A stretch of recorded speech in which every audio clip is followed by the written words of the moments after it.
1월 29일 새벽 기도회를 시작하겠습니다. 오늘 우리가 함께 은혜 받을 말씀은 요한복음 8장 31절로 41절입니다. 그러므로 예수께서 자기를 믿은 유대인들에게 이르시되 너희가 내 말에 거하면 참으로 내 제자가 되고 진리를 알지니 진리가 너희를 자유롭게 하리라. 그들이 대답하되 우리가 아브라함의 자손이라 남의 종이 된 적이 없거늘 어찌하여 우리가 자유롭게 되리라 하느냐. 예수께서 대답하시되 진실로 진실로 너희에게 이르노니 죄를 범하는 자마다 죄의 종이라. 종은 영원히 집에 거하지 못하되 아들은 영원히 거하나니 그러므로 아들이 너희를 자유롭게 하면 너희가 참으로 자유로우리라. 나도 너희가 아브라함의 자손인 줄 아노라. 그러나 내 말이 너희 안에 있을 곳이 없으므로 나를 죽이려 하는도다. 나는 내 아버지에게서 본 것을 말하고 너희는 너희 아비에게서 들은 것을 행하느니라.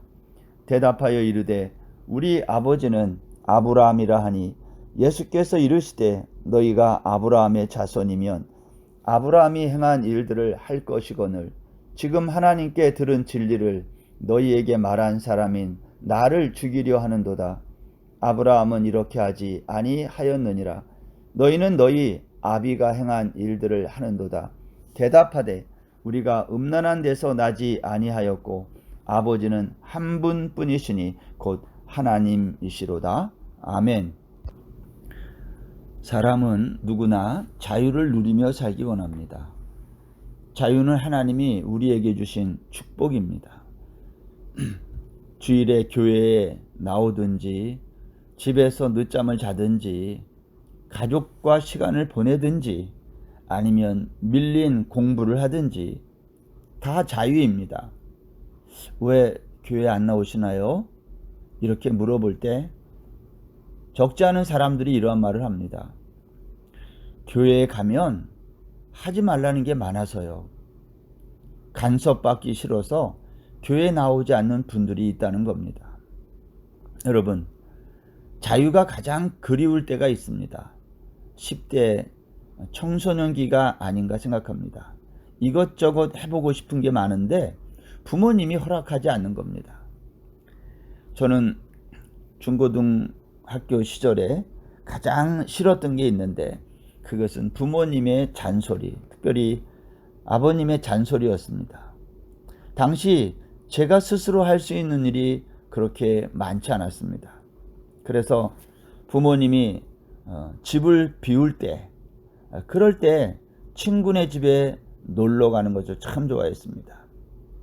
사람은 누구나 마음대로 자유를 누릴 수 있는 그러한 것들을 다 좋아한다는 거죠. 그렇다면 참 자유란 무엇일까 하는 겁니다.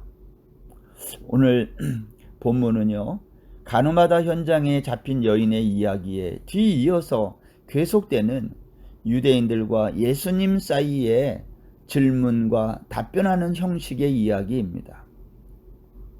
사도 요한은 예수님의 말씀을 잘 알아듣지 못하는 사람들, 십자가를 깨닫지 못해서 예수님의 말씀을 오해하는 사람들, 그리고 알아듣고 예수님을 믿는 사람들을 구분하고 있습니다. 우리가 어제 본문 마지막 30절에 보면 많은 사람이 믿었다 그랬거든요. 근데 실제로 그 사람들이 예수님의 말씀을 믿은 것일까요? 제가 한번 말씀을 드렸는데 저는 이러한 사람들을 잠시 제자다, 그렇게 말씀을 드리고 싶습니다. 잠시 동안 자기의 필요를 위해서, 자기가 원하는 것을 얻기 위해서 예수님의 제자처럼 그렇게 있을 수 있어요. 그러나 진정한 믿음의 사람은 아닐 수 있다는 거죠. 왜 이 사람들이 잠시 제자였는지 그 이유는 오늘 본문 37절과 40절에 있습니다. 이들은요, 예수님을 믿었으면서도 예수님을 죽이려고 했어요. 37절 볼까요? 나도 너희가 아브라함의 자손인 줄 아노라. 그러나 내 말이 너희 안에 있을 곳이 없으므로 나를 죽이려 하는도다. 여기 보면 내 말이 너희 안에 있을 곳이 없다. 이 말은 너희들이 내 말을 믿지 않아서 결국은 나를 죽이려고 한다는 거 아닙니까? 40절 보십시오. 지금 하나님께 들은 진리를 너희에게 말한 사람인 나를 죽이려 하는도다. 아브라함은 이렇게 하지 아니하였느니라. 아브라함은 그렇게 하지 않았는데 너희들은 아브라함의 후손이라고 말하면서 어찌 나를 죽이려 하느냐? 오늘 그런 말 아니겠어요? 오늘 본문 31절을 다시 한번 주의 깊게 보기를 원하는데요. 그러므로 예수께서 자기를 믿은 유대인들에게 이르시되 너희가 내 말에 거하면 참으로 내 제자가 되고 그랬어요. 여기 내 말에 거한다는 말은 붙들린다는 말이에요. 다시 말하면 주님의 말씀에 붙들리면 매이면 너희가 진정한 자유를 누리게 된다는 겁니다. 이것은 역설이죠. 여러분 정말 자유를 원하십니까? 그러면 우리가 하나님의 말씀에 매여야 합니다. 매이는 것은 곧 말씀에 순종하는 삶을 말하는 겁니다. 누가복음 13장에 가보면 18해 동안 귀신 들린 여인을 안식일 날 예수님이 고치시면서 이렇게 말씀했어요. 18해 동안 사단에게 매임받은 이 아브라함의 딸을 이 매임에서 푸는 것이 합당치 아니하냐. 이 말은 사단에게 순종하던 이 여인이 예수님에게 순종하는 삶으로 바뀌는 것을 말하는 거죠. 여러분 젊은 남녀가 만나서 한 가족을 이루어 사는 것, 부부가 되고 아들 딸을 낳고 한 가정이 되는 것은요, 사실 이것은 서로에게 매이는 겁니다. 서로에게 매이지 못하면, 그게 싫으면 결혼할 수 없어요. 만약 매이기 싫어하면서 결혼을 하겠다? 이건 모순인 거죠. 어렵습니다, 이거. 내가 정말 결혼하고 한 가정을 이루기를 원한다면 서로에게 매이는 것이 반드시 필요하다라는 겁니다. 여러분, 오늘 본문에 보면 유대인들은요, 진리가 너희를 자유케 한다는 말을 듣고 오해했어요. 그러면서 이렇게 얘기해요. 우리는 한 번도 종이 된 적이 없다. 근데 왜 우리에게 종 취급하느냐 하면서 이런 말을 하죠. 33절. 우리는 아브라함의 자손이다. 39절. 우리 아버지는 아브라함이야. 41절. 우리는 음란한 데서 나지 아니했어. 여러분, 이것은 전부 유대인들의 배타적인 민족성을 말해요. 실제로 유대인들은 당시에도 로마의 종이었고요. 과거에는 애굽이나 바벨론의 종이었어요. 그러나 비록 물리적으로는 종이 되었었지만 정신적으로는 우리는 한 번도 종이 된 적이 없다라는 강한 자부심이 그들에게 있었다는 거예요. 이러한 배타적이고 강한 자부심이 있는 그들이 왜 이들은 주님의 말씀을 깨닫지 못했을까요? 진리가 너희를 자유케 한다는 이 말씀을 깨닫지 못한 이유가 무엇일까요? 그것은 37절에 있는 말씀, 내 말이 너희 속에 있을 곳이 없다라는 말. 여러분, 사람이 자신의 잘못된 그 과거의 확신에 붙들리면 누가 무슨 얘기를 해도 알아듣지 못합니다. 예를 들면 일본이요, 과거 대동아 전쟁에 대하여 침략국 입장에서 정말 진지한 마음으로 피해국에게 진심으로 사죄하고 보상을 하면 좋을 것 같은데, 근데 그걸 하진 않아요. 여러분, 그 이유가 어디에 있다고 생각합니까? 제 개인적인 생각은 아마도 과거에 대한 잘못된 확신이 너무 강하기 때문이 아닐까 생각합니다. 과거에 대한 잘못된 확신이 강하게 있는 사람들은요, 누가 무슨 이야기를 해도 그걸 잘 듣지 못하는 거죠. 과거의 잘못된 작은 성공도 마찬가지예요. 그 작은 성공 때문에 그 사람이 더 앞으로 전진하지 못하는 경우가 있습니다. 우리는 성취에 의존하여 살아가서는 안 된다는 거죠. 잘못된 과거의 성공에 이렇게 머물러 있고 싶은 이 마음을 뭐라고 할 수 있을까요? 이걸 욕심이라 그래요. 욕심이 있으면 그 사람은 과거의 성공에 머무르고 싶기 때문에 누구의 이야기도 잘 듣지 않는다는 거죠. 오늘 여기 본문에서 종이라는 얘기가 자꾸 나와요.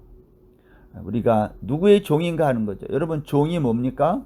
종은 무엇인가에 매이는 상태를 말하는 거예요. 고대 사회는 신분이나 계급에 의해서 종이 됩니다. 그러나 현대는요, 지금 이 세상은 스스로 종이 돼요. 예를 들면 이런 거죠. 밤을 새우면서 하는 것 가운데 도박이나 노름이 있어요. 밤에 잠을 자야 되는데 그 잠을 쫓으면서 밤새고 노름을 해요. 전 재산을 다 날리면서도 거기에서부터 빠져나오지 못합니다. 이유가 뭘까요? 매여 있다는 증거입니다. 여러분, 결국 우리는 누구에게 매여야 하는가 하는 겁니다. 여러분, 누구에게 매여야 될까요? 이것은 소속의 문제입니다. 왜 우리가 다시 종이 되어야 하는가 라고 묻는 유대인들에게 바울 사도의 이 말을 하고 싶어요. 고린도전서 9장 19절에 보면 내가 모든 사람에게 자유하였으나 스스로 모든 사람에게 종이 된 것은 더 많은 사람을 얻고자 함이라. 우리가 과거에 잘못된 어떠한 확신, 죄의 종에서 벗어나 자유자가 되었다가 다시 매이고자 하는 이유가 무엇입니까? 바울 사도는 내가 몇 사람이라도 죄의 종이 되어서 매여 있는 그 몇 사람을 더 얻기 위해서 나는 스스로 모든 사람의 종이 된다는 거예요. 얼마나 아름다운 표현입니까? 로마서 6장 16절에 보면 너희 자신을 종으로 들여 누구에게 순종하든지 그 순종함을 받는 자의 종이 되는 줄을 너희가 알지 못하느냐? 혹은 죄의 종으로 사망에 이르고 혹은 순종의 종으로 의에 이르느니라. 우리는 어차피 종이에요. 그런데 선택을 해야 돼요. 죄의 종이 될 것인가? 아니면 의의 종이 될 것인가? 사랑하는 여러분, 우리 모두는 자유를 위해서 부름을 입은 자들이에요. 그렇지만 그 자유로 육체의 기회를 삼지 말고 오직 사랑으로 서로 종노릇 하라는 바울 사도의 이 갈라디아서 5장 13절의 말씀을 우리가 기억할 필요가 있습니다. 오늘날 우리가 살고 있는 이 세상은 스스로 노예가 된 사람이 참 많아요. 예를 들면 미국의 실리콘밸리라든지 아니면 벤처타운 같은 것의 등장. 그래서 사람들이 그것을 다 부러워합니다. 밤에도 불이 꺼지지 않는 그러한 일의 천국. 그러나 사실은 이러한 것들은 어떻게 생각해 보면 현대판 노예 상선일 수 있는 거죠. 우리가 어떠한 인생을 살아야 될 것인가, 누구의 종이 되어야 될 것인가 하는 문제에 대해서 진지하게 고민해 보는 것입니다. 진리로 오신 우리 주님의 말씀 안에 거하여 우리가 이 세상의 다른 것들에 매이고 속박되는 그러한 일들이 없도록 진리 안에 자유를 누리는 이 말씀을 듣는 모든 주의 성도님들 되시기를 축원합니다. 기도하겠습니다. 하나님 아버지, 예수님을 믿은 유대인들에게 주님은 이렇게 말씀하셨습니다. 너희가 내 말에 거하면 참으로 내 제자가 되고 진리를 알지니 진리가 너희를 자유롭게 하리라. 그러나 그들은 진리 안에 자유를 누리지 못했습니다. 하나님, 저희들도 긍휼히 여겨주시고 우리가 어디에 매여 누구의 종이 될 것인지를 선택할 수 있는 용기 있는 주의 백성들 다 되게 하여 주옵소서. 주님의 말씀에 매여 일평생 진리 안에 자유를 누리는 거룩한 주의 백성들 되게 하여 주옵소서. 감사하며 예수님의 이름으로 기도드립니다. 아멘. 오늘 하루도 평안한 날 되세요.